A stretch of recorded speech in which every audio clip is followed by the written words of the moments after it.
So, assalamualaikum warahmatullahi ta'ala wabarakatuh. So, i-discuss natin ngayon is yung combination. So, ang combination is an arrangement of the selection of objects regardless of the order. So, ang concept ng combination is that ito na yung isang way ng pag-arrange natin ng mga objects or elements na kung saan yung pagkakasunod-sunod or yung sequence ng pagkakalagay natin or yung placement of order is hindi na siya mahalaga. It means yung kapag in-arrange natin yung mga elements, no, pagdating sa combination is yung order nito is hindi na siya mahalaga or importante. So sa pag-solve ng combination is may formula tayo which is yung NCR is equal to n factorial all over n minus r factorial times r factorial.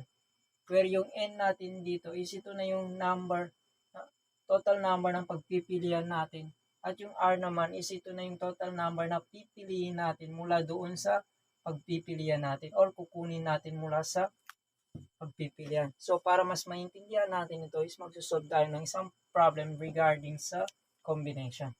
So, question 10. Out of 7 consonant and 4 vowels, the number of words of 6 letters formed by taking 4 consonant and 2 vowels is assumed that each order group of letter is a word. How many words can be formed? So, sa problem natin is na-indicate dito na meron daw tayong total number na pagpipilian ng 7 consonant given. Sulat muna natin yung mga given. Total number of consonant na binigay is 7. Then, yung total number of vowels na binigay sa atin is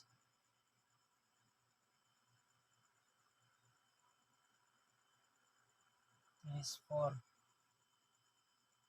So, out of 7 consonant and 4 vowels, the number of words of 6 letters formed by taking 4 consonant and 2 vowels is assumed that each order of group of letter is a word. How many words can be formed? So, yung required dito sa problem is yung number of words na pwede nating mabuo dun sa 7 consonant and 4 vowels na binigay. Which is, yung every word or one word daw na mabubuo natin is consist of 6 letters. Where yung 6 letters na yun is meron tayong is formed by 4 consonant and 2 vowels. So yung 4 consonant and 2 vowels is ito na yung kukunin natin or yung pipiliin natin mula doon sa total number of consonant na binigay sa atin. So para masolve natin yung total number of words that can be formed is may dalawa tayo dito i-consider, which is yung number of ways na magse-select tayo ng 4 consonant mula doon sa 7 consonant na binigay sa atin, and yung 2 vowels na pipiliin or kukunin natin mula doon sa 4 vowels, and yung isa naman is yung arrangement ng 6 letters na mabubuo ng 4 consonant and 2 vowels para maka-form ng isang word. Para makuha natin yung total number of words that can be formed. So, yung required dito is yung how many words is, yung required pala dito is yung total number of words that can be formed. So, yung ngayong course, bale sa solution natin, yun ngayong sinabi ko, yung unang i-consider natin para makuha natin yung total number of words na mapo-form natin o mabubuo natin dito is, una, kailangan natin i-consider yung number of ways of selecting 4 consonant and 2 vowels mula doon sa binigay sa atin na total numbers of consonant and vowels. Bale, dito is kukunin natin yung combination na yun, yung number of ways na pwede natin ma-select yung consonant at 2 vowels mula dito. Bale, yung gagawin lang natin dito is kukunin natin yung gagamitan lang natin siya na formula na ganito. So, yung N natin dito sa problem is yung 7 consonant, which is 7, C. Yung R natin is yung pipiliin natin or consonant ito siya. Yung pipiliin natin na consonant mula sa 7 is 4. Is equal to N factorial, which is 7. 7 minus 4 factorial, then 4 factorial. Ito yung 4 consonant. Bali, para sa kwan naman, sa vowels, is meron tayong yung N natin or yung total number ng pagpipilian na vowels is yung 4. 4C. Then yung pipiliin lang natin out of 4 vowels is dalawa lang. Para makabuo tayo ng 6 letters. Then 4 is equal to factorial. Then 4 factorial minus 4 minus 2 factorial. 2 factorial. So yan. Susolve muna natin siya. Then yung lalabas dito, lalabas dito sa is i-multiply natin yan para mahanap natin or makuha natin yung total number of ways of selecting 4 consonant and 2 vowels. So dito muna tayo mauna.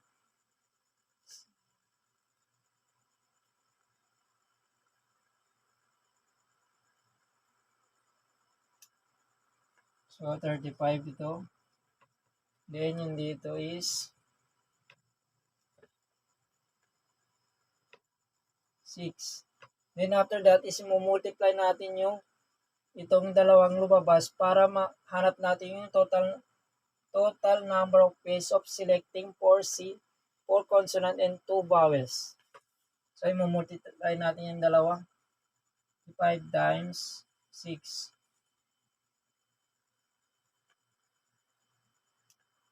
So 210 lahat. Then another factor para na i-consider natin is yung number of ways na pwede natin i-arrange yung 6 letters. 6 letters natin para makabuo tayo ng words. So, ang kailangan lang natin doon is i-erase na muna natin to.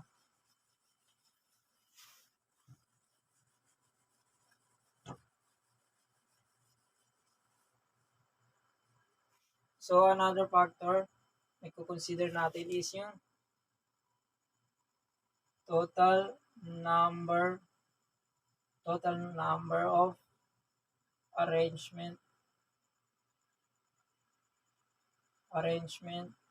of 6 letters to form one word.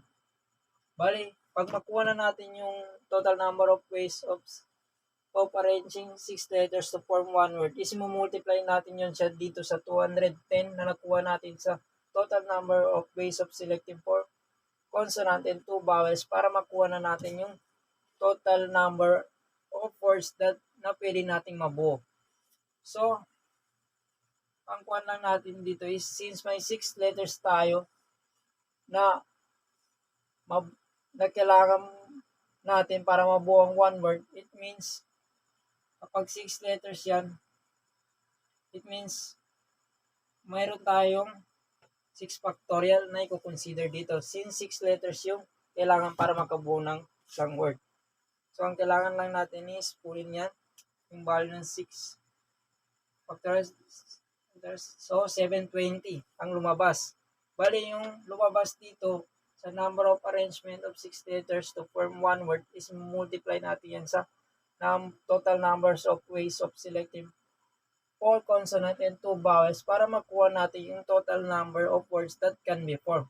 So, ang gagawin lang natin is multiply natin sa yung 720 times 210. So, yung lumabas dito is 151,200 ways.